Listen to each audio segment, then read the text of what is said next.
कुटुंबाच्या भावना समजून घेतलेल्या आहेत। काही सत्य जे काही त्यांच्यापर्यंत आहे, जी माहिती त्यांच्याकडे होती ती समजून घेतलेली आहे।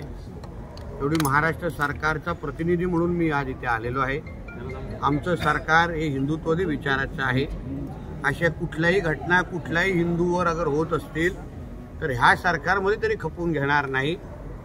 आता हे जे काही कार्यक्रम आपल्या खारघरमध्ये आयोजित केला गेला, त्याचं नाव इजिप्तमा, काय इजिप्तमा नावाचा काय आहे। आता मुळामध्ये तबलिगी जमातने हा कार्यक्रम आयोजित केला। ही तबलिगी जमात ही बँड ऑर्गनायझेशन आहे। हे लोकांनी कोरोनाच्या टायमाला पण हे तबलिगी जमातवाल्यांनी मस्ती केलेली, तेव्हा नाटकं केलेली।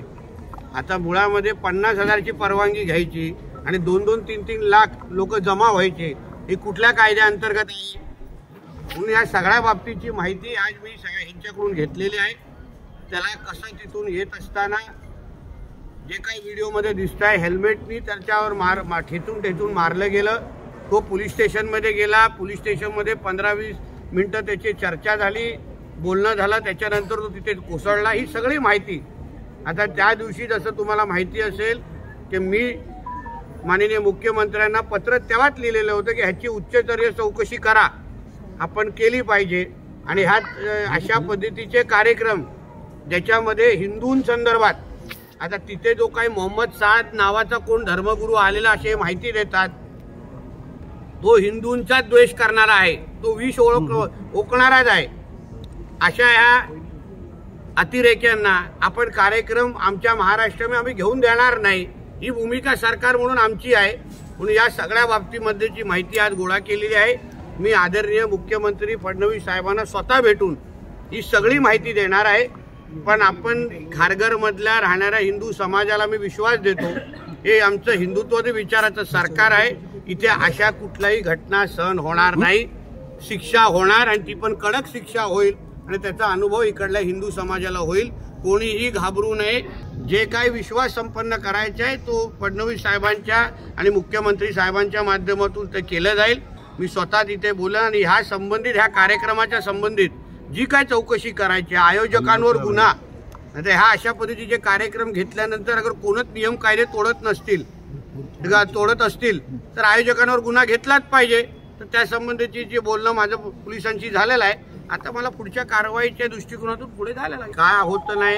आणि त्यांना अगर कोणी या केसच्या संदर्भात कुठली दिरंगाई होत असेल तर शेवटी खात्याचे प्रमुख हे आमचे आदरणीय मुख्यमंत्री साहेब आहेत, हे काही लोकांनी विसरू नये। हे बेकायदेशीर आहे, ही अशी हिंमत आमच्या महाराष्ट्रात होता कामा नये। हे त्यांना हे जे काही इजिप्तमा फिजिप्तमा काय घ्यायचं असेल ना, जाऊन दे पाकिस्तान बांगलादेशमध्ये, ही घाण इथे नको आमच्या इथे। म्हणून हे भविष्यामध्ये अशा पद्धतीचे मुळामध्ये या ज्या संघटना आहे ज्या अशा कार्यक्रम करतात त्यांच्यावरच बंदी आम्ही घालणार आहे। ह्याच कार्यक्रमात असे होता कामा नये ह्याची काळजी सरकार म्हणून आम्ही घेणार आहोत। शेवटी आमच्या एका हिंदू भावाचा खून झालेला आहे, त्याला ठेचून मारा का, त्याच्या शर्टावर जय श्रीराम लिहिलं होतं, त्यांनी रुद्राक्ष घातले होतं, म्हणून या सगळ्या गोष्टी झाल्या आहेत का, याची पण चौकशी होणार। म्हणून थोडा जरा आज भेटाय का आलो, कुटुंबाची काय माहिती पाहिजे ती पाहिजे होती। तरीके को हमारे हिंदू भाई को वो इज्तिमा के कार्यक्रम के बाद उनको मार डाला गया। उसमें कुछ भड़काऊ भाषण हुए थे क्या? क्योंकि अगर उसमें भड़काऊ भाषण नहीं हुए फिर हिंदुओं को टारगेट क्यों किया गया?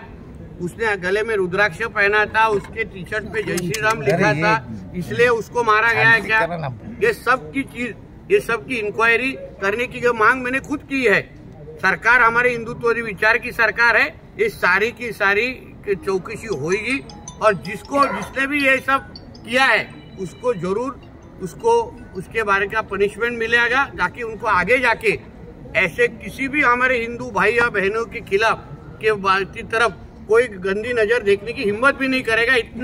इतनी कड़क शिक्षा हम लोग दे देंगे। हमारे डिपार्टमेंट, पुलिस डिपार्टमेंट के बारे में जो कुछ उनके कंप्लेन है मैंने सुने हैं।